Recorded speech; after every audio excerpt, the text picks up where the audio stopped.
ఆరు నూరైనా ఏది ఏమైనా ఏమైతుందిడా 100% మళ్ళా బీఆర్ఎస్ గవర్నమెంట్ వస్తుందా? ఇక మీదికెళ్ళి ఈయనేమో మచ్చరపాయలు అని పెద్ద పెద్ద డైలాగులు కొడతాడు. 6 100 అయినా 100 6 అయినా 6 100 ఎందుకు అవుతుంది, 100 6 ఎందుకు అవుతుంది? నువ్వు మాజీ ముఖ్యమంత్రి అవుతావు, అది మాత్రం పక్క. 6 100 కాదు, 100 6 కాదు, నువ్వు మాజీ అవుతావు. శత్రువులు ఎక్కడ ఏమి ఉంటారు, శత్రువులు ఎక్కడో ఉండరండి, ఇంట్లోనే ఉంటారు.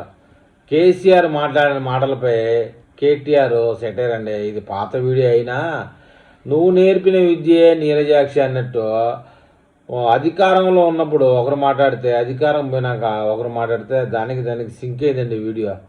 మొత్తానికైతే నవ్వుకోవడానికి పనికొస్తుంది. కానీ ఈయన మటుకు మాజీ సీఎంఏ కదా కేసీఆర్, మరి కేటీఆర్ అన్న దాంట్లో తప్పేం లేదు కదా.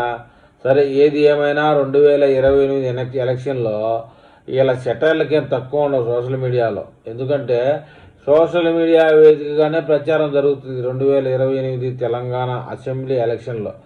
ఎందుకంటే ఇవన్నీ దండిగా ఉన్నాయి, మీమ్స్ గుట్టలు ఉన్నాయి. అటు వైసీపీ పేటీఎం దగ్గర, ఇటు బీఆర్ఎస్ వైసీపీ అంతా ఒకటేలేండి, ఇటు కాంగ్రెస్ పేటీఎం దగ్గర. ఇవన్నీ వినలేక చావాలా ప్రజలు, తెలంగాణ ప్రజలు. మొత్తానికి ఏదేమైనా ఈసారి 6 100 అయినా అగ్గురారం పాడైనా ఇది రాయలసీమ మాండలికం అనమాట. కేసీఆర్ ముఖ్యమంత్రి అవుతారా, లేకపోతే 10 ఏళ్ళు నేనే సీఎం అన్నటువంటి రేవంత్ రెడ్డి అట్లనే సీట్లో కూకుంటారా అనేది చూడాలి.